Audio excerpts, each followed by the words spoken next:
Bonjour à tous et bienvenue sur cette nouvelle vidéo dans laquelle je vais vous présenter une partie qui a opposé Ljubojević à Kavalek à Manille, donc en 1973.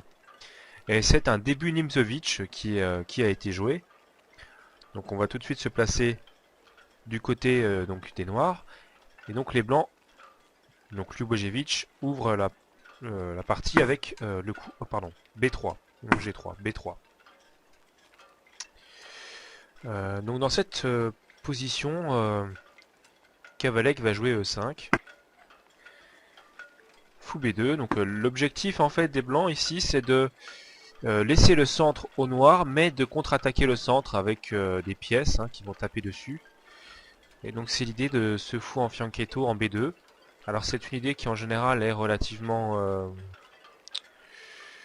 on va dire qu'elle n'est pas trop considérée comme bonne, parce qu'on estime qu'aux échecs, le plus important dans l'ouverture, c'est d'essayer de contrôler le centre avec les pions, principalement avec les pions, donc d'installer au moins un pion au centre et de le soutenir avec ses autres pions et ses autres pièces. Clairement, dans cette ouverture Nimzovic, les blancs ne jouent pas, ne jouent pas logiquement, et par conséquent, c'est un début qui est relativement peu joué à haut niveau, pour cette raison que tout simplement on estime que c'est pas forcément très bon de laisser le centre à l'adversaire dans l'ouverture. D6 est joué pour protéger le pion en E5 qui était attaqué par le fou tout simplement. Tac. Et donc dans cette position, c'est C4 qui est joué. Donc C4 pour contrôler la case blanche ici en D5, puisqu'on voit que le contrôle a lieu. Le cavalier va pouvoir venir ici exercer également un contrôle sur D5. Et donc avoir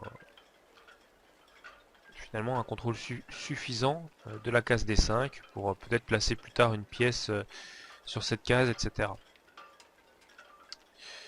Donc dans cette position, cavalier G8, F6 est joué. Donc on contre-attaque, on conteste le pouvoir exercé par les blancs sur la case D5. Et donc ici, cavalier C3 est joué, logiquement, pour amener un contrôle supplémentaire ici, tout simplement. Contester le contrôle des noirs et puis pouvoir amener une pièce à terme, peut-être. Alors pour pouvoir amener une pièce, il faudrait que, théoriquement, que les blancs puissent reprendre avec une autre pièce. C'est-à-dire que sur cavalier D5, cavalier prend D5, il faudrait qu'il y ait par exemple un fou qui puisse reprendre, etc. Ce serait plus cette idée-là. De placer une pièce, d'avoir une espèce d'avant-centre en D5. Une case, ce serait une espèce de case de pénétration aussi pour une tour qui pourrait venir s'y installer, etc. C'est vraiment ce type d'idée-là qui est à considérer ici. Alors, G7, G6 est joué. Donc, ce qui est assez fréquent, lorsqu'un joueur joue un fianchetto, on répond par un fianchetto. Ça commence à m'énerver. Hop là. Ah, c'est vu. Je suis désolé, il y avait un petit problème. Voilà. Donc, voilà. Donc, on va répondre à un fianchetto inverse, c'est-à-dire là, bon, on voit que le fianchetto est sur B2 du côté des blancs. Donc, on va répondre avec un fianchetto sur G7 pour contester la diagonale tout simplement, la diagonale A1 H8 qui est une diagonale très importante au jeu d'échecs et principalement quand il y a un fou qui est installé sur P2, même si c'est vrai que là le pion E5 c'est un espèce de blocage quand même pour ce fou actuellement. Alors après G7 G6 il y a D4 qui est joué. Et donc là on comprend maintenant l'intérêt d'avoir un fou en fianchetto qui pourrait, dans certaines variantes, comment dire, appuyer le pion en D4 et donc créer une pression sur E5 tout simplement. Donc prise, dame prend. Donc là on remarque que cette fois-ci les blancs ont des menaces et notamment la menace de jouer par exemple ce fameux coup de cavalier en D5 ou même encore de cavalier en E4 parce que le fou et la dame attaqueraient simultanément ce cavalier et en plus si jamais le cavalier vient sur une de ces deux cases là ce cavalier attaquerait également, et donc ça serait un problème, parce que si le cavalier prend, par exemple, sur cavalier E4, si cavalier prend E4, la dame peut prendre la tour derrière, et donc ce serait vraiment problématique. Alors, du coup, dans cette position, tout de suite, les noirs optent pour cavalier C6, qui pose une question à l'adversaire finalement, et qui empêche les blancs de continuer à exercer cette fameuse pression sur le cavalier en F6, puisque tout simplement, la dame est attaquée par le cavalier en C6.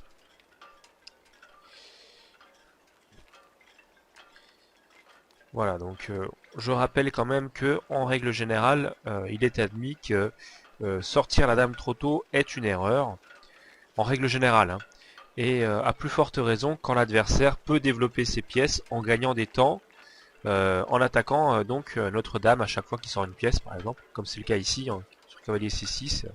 Le cavalier en C6 attaque la dame en D4 clairement, et donc bon bah les noirs gagnent un temps de développement au détriment du replacement de la dame blanche qui était sortie peut-être prématurément.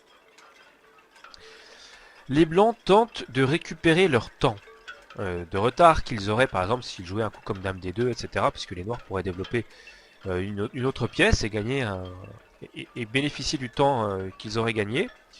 Par conséquent, les blancs vont avoir l'idée de jouer dame E3 échec dans le but de gagner un temps.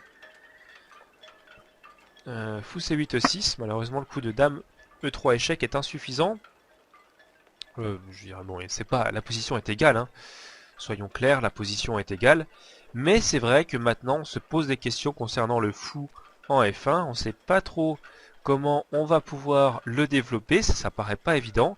Et puis surtout dame E3, bah, finalement le fou se développe, hein. Le fou ici est développé, et donc bah, c'est pas forcément si mauvais que ça pour les noirs de répondre par fou E6, puisqu'il développe simplement une pièce qui était sur sa case initiale au départ, au coup d'avant.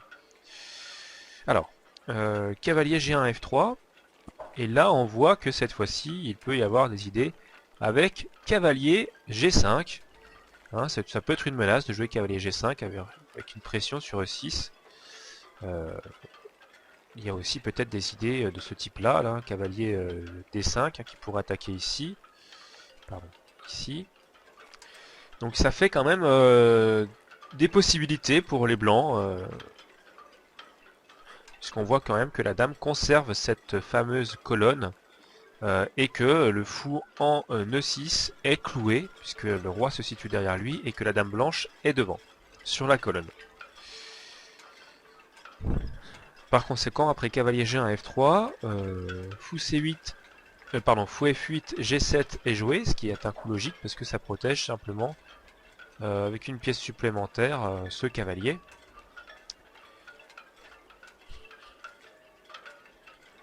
Et dans cette position, c'est un coup logique finalement qui est joué.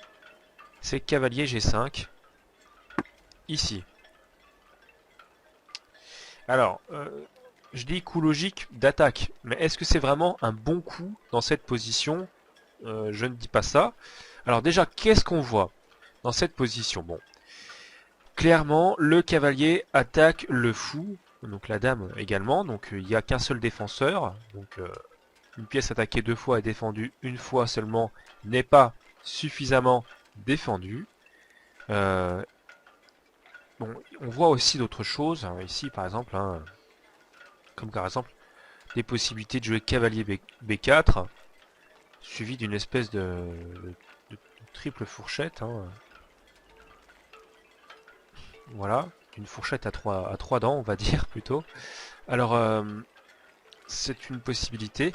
Clairement, dans cette position, il semblerait que les noirs puissent commencer à prendre un avantage important. Donc on va voir comment c'est possible.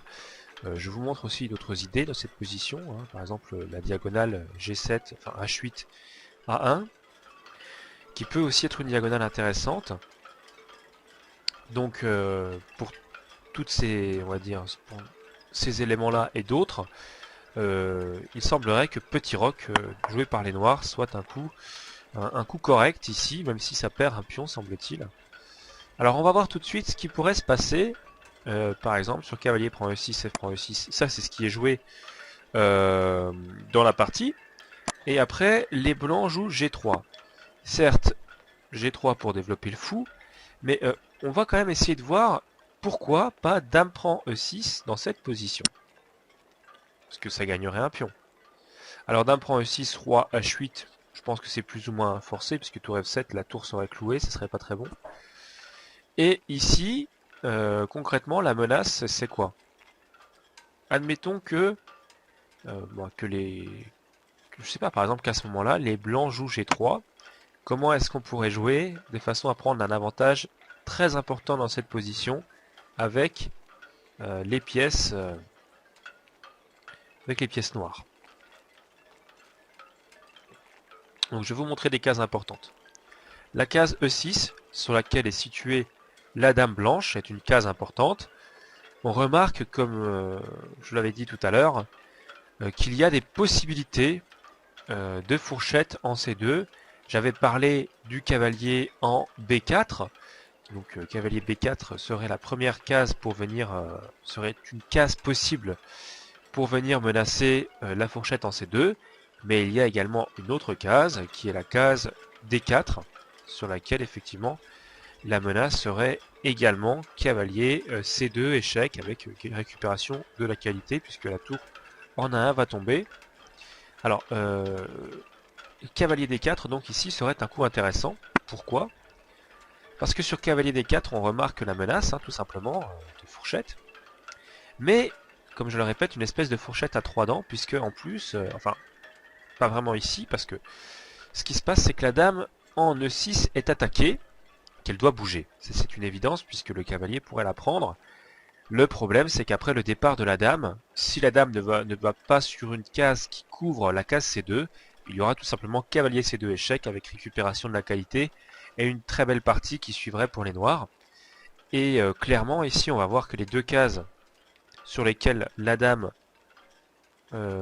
blanche pourrait se rendre dans le but d'empêcher cavalier C2, donc de contrôler la case C2, eh bien ces deux cases sont inaccessibles car contrôlées par les pièces noires, que ça soit pour la case F5 le contrôle du pion en G6 qui pourrait prendre, ou même du cavalier en D4 qui pourrait tout simplement prendre aussi. Et pour ce qui est de la case en E4, eh bien il y a un autre problème, c'est simplement que le cavalier en F6 pourrait prendre la dame qui irait sur la case E4. Donc la dame blanche n'a pas la possibilité de couvrir la case C2 et donc par conséquent, par exemple après dame H3, et bien tout simplement cavalier C2 échec gagnera la qualité puisque attaquant à la fois le roi mais également la tour en A1. D'accord, donc sur cavalier D4 évidemment il y a un gain, mais ce n'est peut-être même pas le meilleur coup, il y a peut-être encore plus fort ici, c'est dire à quel point dame prend E6 était un mauvais coup. Par exemple tour E8 et sur dame H3, le problème c'est qu'il y a cette fois-ci cavalier D4 ou cavalier B4 ne va plus parce que la tour pourrait simplement venir en C1 couvrir la case C2, donc il n'y aura plus de fourchette possible.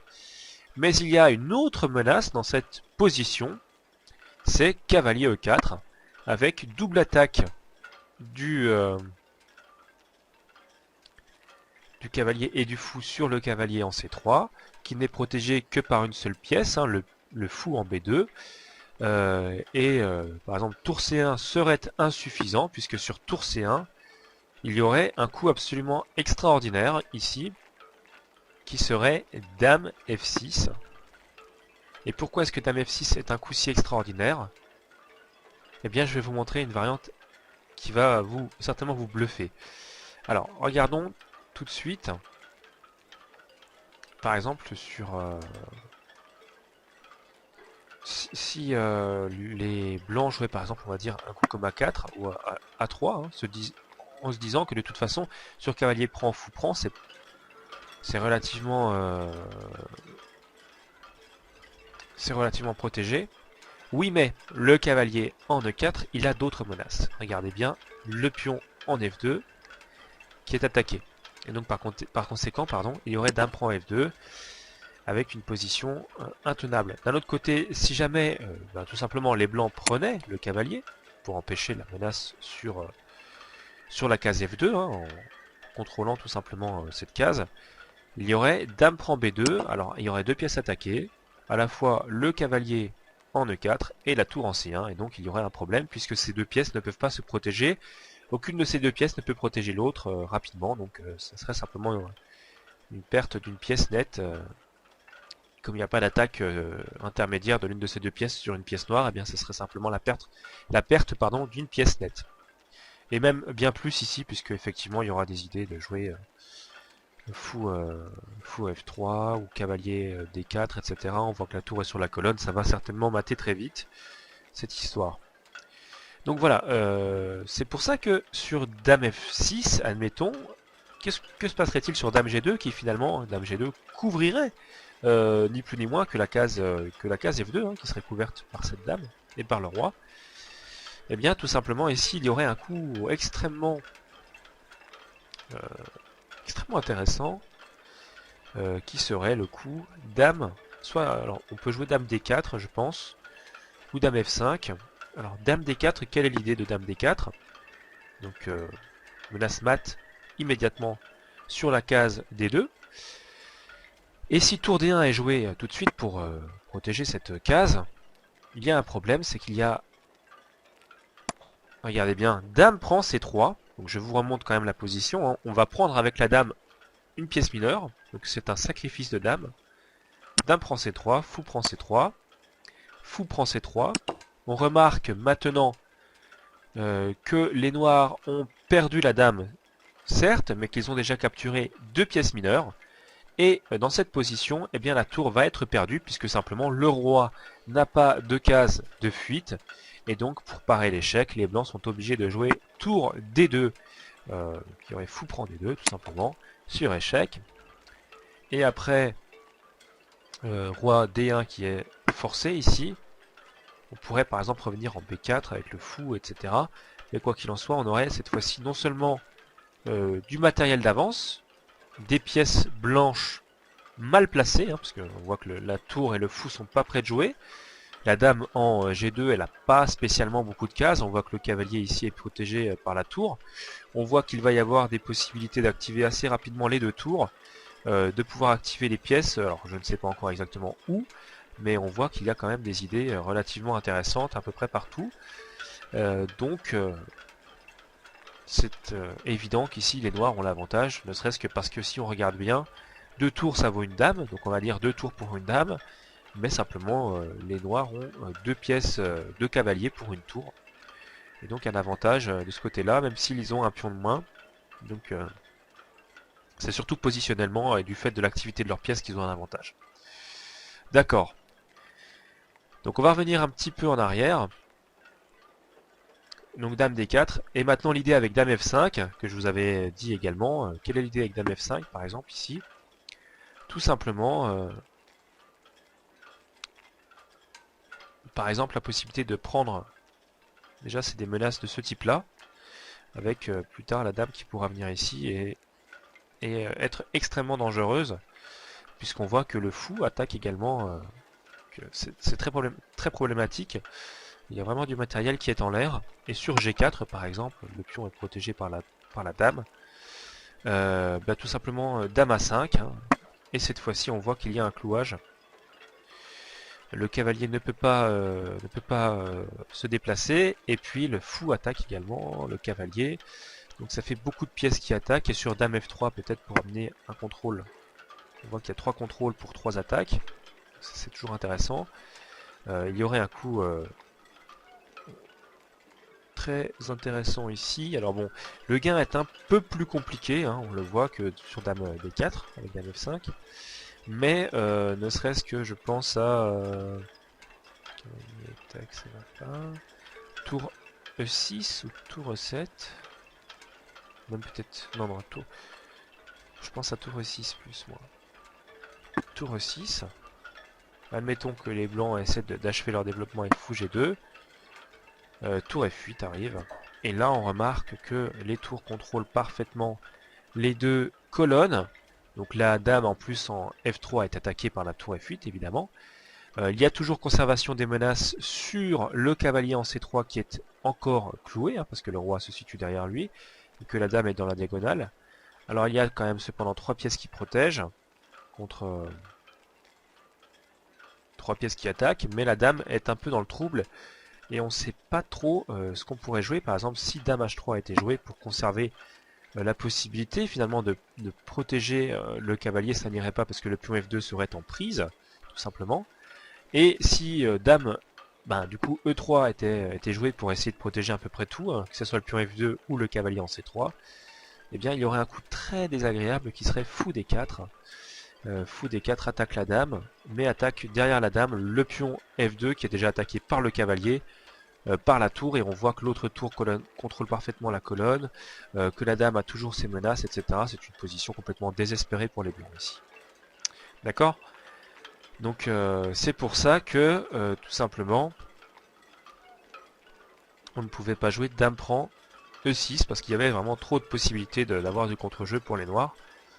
Et donc dans cette position tout simplement les blancs vont jouer G3. Alors pour activer le fou en F1. Seulement ici il y a encore un coup très intéressant pour les noirs. Donc on voit que le cavalier blanc peut se rendre sur ces deux cases. Enfin, sur celle-là non, parce qu'il y a le pion E6. Donc on va dire au moins sur la case E4. Et on va essayer d'empêcher cette possibilité pour les blancs d'obtenir la case E4 pour leur cavalier par exemple. Et surtout que le fou va venir en G2. On le voit. Et donc il y aura des diagonales qui seront possibles. Donc les noirs vont simplement fermer tout simplement la diagonale H1 A8 et également supprimer la case E4 pour le cavalier. Ils vont jouer D5 qui à mon sens est un coup très intéressant, même si dans ce type de position avec la dame en D8 et un pion qui avance qui est attaqué par un pion adverse, il faut se méfier des coups comme grand roc. Mais dans cette position précise, je ne pense pas que grand roc soit un coup suffisant. Puisqu'il y aurait encore comment dire, des diagonales très intéressantes à exploiter, des cases intéressantes à exploiter également. Et puis je pense même que ça serait douteux parce qu'il y aurait forcément des attaques qui viendraient sur l'aile très rapidement. Donc dans cette position, après D5, dame prend E6, coup très curieux, joué maintenant. Et sur dame prend E6, roi H8 est joué. Là on pourrait penser cette fois-ci même un grand roc, mais effectivement on voit quand même qu'il y a des fortes menaces même après grand roc. Parce que sur tour E8 par exemple, grand roc tour E8, dame H3, donc on a vu que pour plein de raisons dame H3 c'était un bon coup.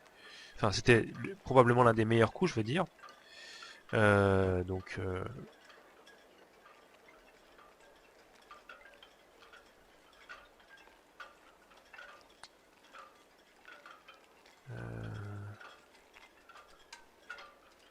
D4 peut-être c'est jouable. Prise. Vous voyez le problème c'est qu'on pourrait essayer d'échanger ces trois pièces là contre ce pion et cette dame. Donc on voit que en termes de points ça ferait 6 points et 5 ça fait 11 points face à 11 points, mais avec cette fois-ci une diagonale qui s'ouvrirait, un roi qui serait relativement dépouillé. Bon, il y aurait 3 pions qui protégeraient, mais ça fait peu finalement. Les cavaliers qui auraient des cases, la tour qui pourrait revenir ici, en plus en prenant directement en gagnant un temps. Je pense que ici effectivement les noirs sont très bien, même si la dame peut... je sais pas, par exemple sur fou G2, D prend C3, tour prend D8, puis on prend sur échec, roi prend, et tour A prend D8 avec des menaces de découverte en plus qui peuvent arriver, puisque le fou menacerait directement le roi. Des colonnes qui sont ouvertes, qui sont vraiment très intéressantes. On a un pion qui est en l'air ici. On pourrait facilement doubler sur la deuxième rangée, avec toutes les menaces qui pourraient arriver. On voit que ces cases-là sont même pas disponibles, donc il y aurait peut-être même des réseaux de maths. Hein. Si tour prend roi A3 et tour D2, il y aurait tout simplement menace de maths sur la case A2, enfin ce serait une possibilité. Donc vraiment une position complètement perdue pour les blancs ici. Donc grand roc ne va pas, hein, c'est une démonstration claire. Donc après dame prend E6 roi H8. Alors les blancs optent pour un coup certes intéressant mais insuffisant qui est cavalier prend D5. Mais ça ne suffit malheureusement pas pour eux. Et donc cavalier prend D5 hein, tout simplement. Fou prend G7 échec, roi prend forcé. Et ici dans cette position C4 prend D5 avec l'attaque sur, on le voit, sur le cavalier en C6. Alors, ce coup a un autre avantage, c'est qu'il bouge temporairement la colonne, accède la colonne à la dame en D8. Mais c'est une évidence que ce pion en D5 est faible, qu'il a de bonnes chances de tomber rapidement. Derrière, on va avoir vraiment des possibilités d'attaque à peu partout en fait, hein, ici. D'ailleurs, je pense même à tour E8 ici immédiatement pour empêcher, parce que si le cavalier part, il y a des possibilités de gagner des temps en faisant dame E5 échec par exemple, etc. Ce sera un peu embêtant. Alors on pourrait jouer tour E8, comme ça la dame serait obligée de partir, mais s'exiler même dans une case très où elle n'aurait pas beaucoup d'influence sur le centre ou sur le jeu. Et puis après faire partir le cavalier tout simplement, je pense à tour E8. Je pense que c'est ce qui a été joué. Voilà, C4 prend D5. Qu'est-ce qui se serait passé sur dame prend? Il y aurait eu dame F6 effectivement, avec une très forte attaque, puisque double attaque à la fois sur F2 et sur la tour. Donc là c'est, comme on dit, c'est rideau. Et grand roc ne suffit pas. Parce qu'après tour A D8, on a des problèmes très sérieux. Puisque si la dame part, il y a des menaces de venir ici. On voit que là, il y a un problème. Et d'un autre côté, si dame prend, voilà, si dame prend, c'est cavalier prend, même à la limite dame à échec peut-être, dame prend intermédiaire. Ah oui, c'est complètement perdu. Hein. Regardez, je vais vous montrer. Même dame C3. De toute façon, ne serait-ce que tour prend, c'est perdu, puisque sur tour prend D8, de toute façon, cavalier prend, on a voilà, une position complètement perdue, hein, puisque on a l'équivalent avec les blancs d'une tour face à une dame dans une position pareille, c'est injouable. Donc dame prend n'est pas une option, et vous allez voir que si dame part, alors je sais même pas où elle pourrait partir en fait, hein, c'est ça le problème, c'est que je vois vraiment même pas où elle pourrait partir la dame. Je sais pas du tout où elle pourrait partir.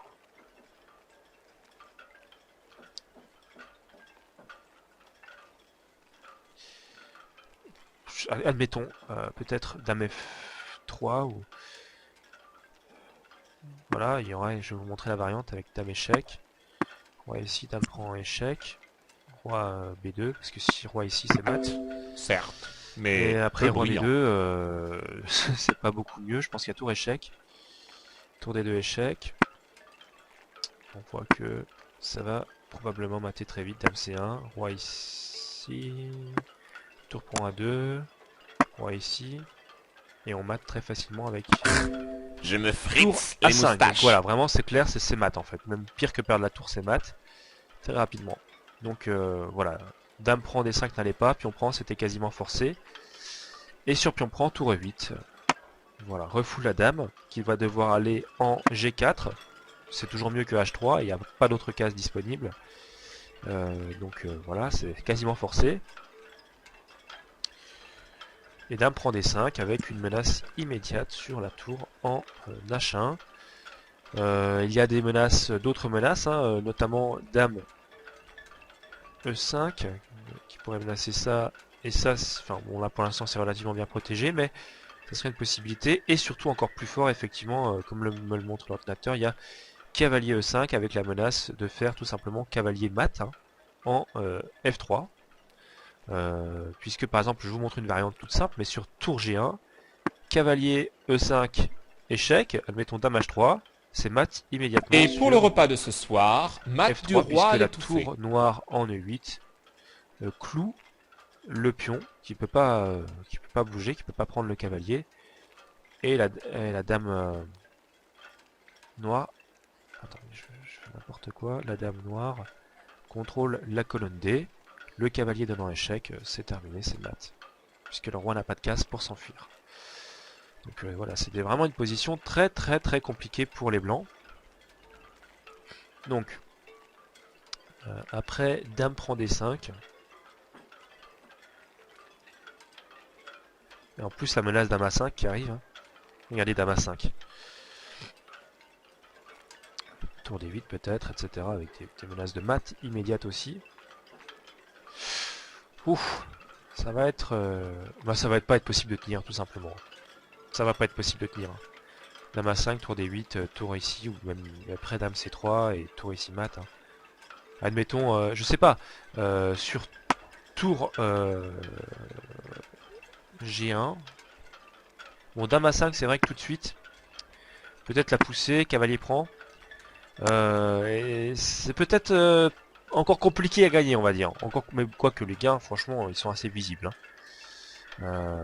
Ils sont assez visibles, par exemple sur fou G2, tour à D8, et je pense que le rideau est tiré. Je pense que derrière, ça va vraiment être très compliqué, même sur roi F1 peut-être, mais...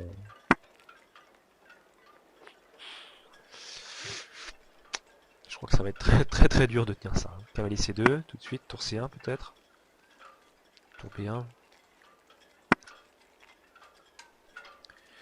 Je pense même à dame prend A2. Tout simplement pression sur la tour immédiatement. Et puis menace presque mat. Hein. Menace presque mat ici.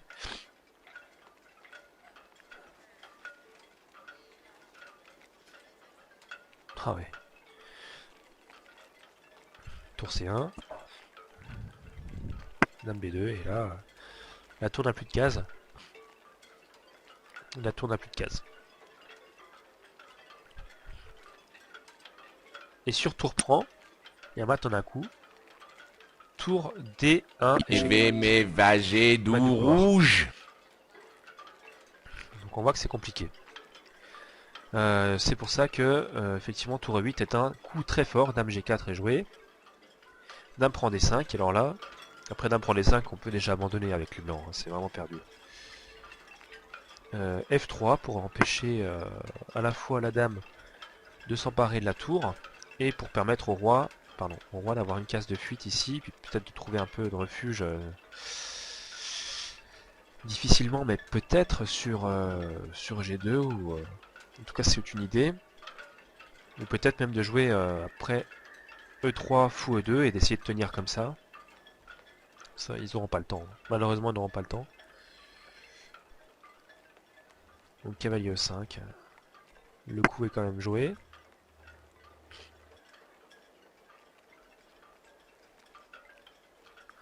Voilà, donc la dame est attaquée et là, clairement, en fait, on peut plus. Mince. On ne peut plus tout sauver. On va forcément perdre parce que quelles sont les possibilités ici? Si dame H4, admettons, hein, dame H4, tout simplement cavalier prend F3. Voilà. Roi F2, cavalier prend H4 avec non seulement perte de la dame, mais en plus mat très rapide hein, derrière, je pense. Donc c'est pas possible. Alors, l'autre possibilité qui serait de faire par exemple dame F4, il y aurait cavalier, alors je pense même un cavalier D3 échec. Donc je rappelle que, mince, excusez-moi, je rappelle que ici c'est cloué. Ce pion là est cloué parce qu'il y a l'action de la tour tout simplement. Et puis le cavalier fait tout simplement la fourchette entre le roi et la dame. Donc la dame est perdue aussi, que ce soit sur H4 ou sur F4. Et elle est attaquée sur G4. Alors c'est problématique, on ne sait pas trop où la mettre. Si on la met simplement sur B4, c'est pareil. Il y a cavalier D3, avec, on le voit, attaque double, à la fois sur le roi et sur la dame. C'est une fourchette royale. Et enfin, sur la dernière case qui reste à la dame, c'est-à-dire la case A4, il y aurait cavalier des 3 échecs, et vous allez voir, c'est pas mal. C'est un peu plus long, mais le résultat est le même. Alors, je rappelle que ces deux cases sont prises, hein, parce que le cavalier les contrôle. Donc le roi est obligé de venir soit ici, soit en D1, soit en D2. Roi D2 peut-être, mais après cavalier B2 échec ou cavalier C5, qui vaut exactement la même chose, c'est exactement pareil.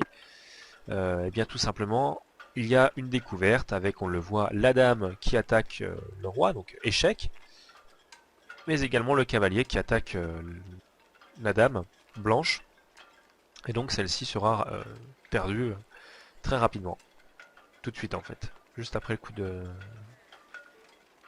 des blancs. Donc ça ne va pas. Donc, mais bon, F3 est joué, cavalier E5. Donc tour à 1D1 pour empêcher effectivement toutes ces variantes qu'on vient de voir. Et sur tour D1, bien, il y a un coup très fort, bien plus fort que les autres encore, je pense ici. C'est cavalier prend F3, donc avec l'échec, on voit que le pion en E2 est cloué, puisque la tour attaque la colonne. Donc sur l'échec, c'est soit dame prend, et donc la dame blanche est perdue, vu qu'ils pourront pas récupérer, les blancs pourront pas récupérer la dame noire en F3. Hein, si dame prend, le pion est toujours cloué. Et puis d'un autre côté, si par exemple, bon, je crois que c'est le cas dans la partie, roi F2 est joué, c'est forcé, soit dame prend, soit roi F2 de toute façon. Ici, il y a un coup qui est bon, forcément très fort, c'est dame prend D1, récupération immédiate de la tour, hein, tout simplement, puisque le roi ne peut plus la protéger. Et donc ici, E prend F3, avec peut-être, enfin je sais même pas trop comment, je sais pas trop quelle est l'idée des blancs, mais ça me paraît curieux, parce qu'on voit qu'il y a tout de suite un plan avec dame échec, tour ici, tour prend, tour ici, mince, tour ici et mat, hein, tout simplement. Donc, enfin, bon, les coups sont pas donnés dans le bon ordre, mais grosso modo c'est ça. Sur tour E1, après on fait tour A E8, tour prend F1 et tour E8, tour E8 E1 échec et mat. Voilà, c'est une possibilité, mais il y en a même d'autres hein, ici. Il y en a même d'autres. Donc, ça semble très compliqué à défendre avec les blancs, quoi qu'il en soit. Sur E prend F3, dame D2 est joué. Probablement l'un des meilleurs coups ici. Peut-être tour à D8 était intéressant aussi. Donc roi F2 en G1.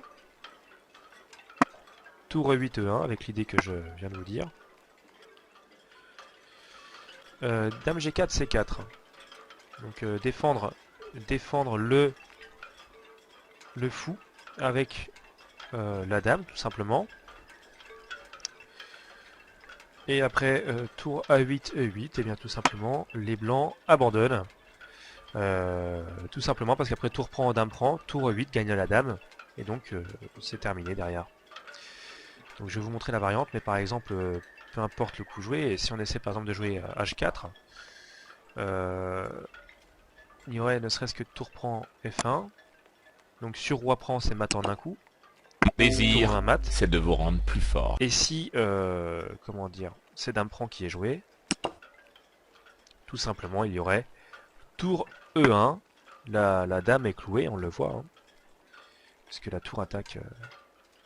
Et donc après, bon, c'est complètement perdu, hein, de toute façon. Dans cette position, c'est complètement perdu.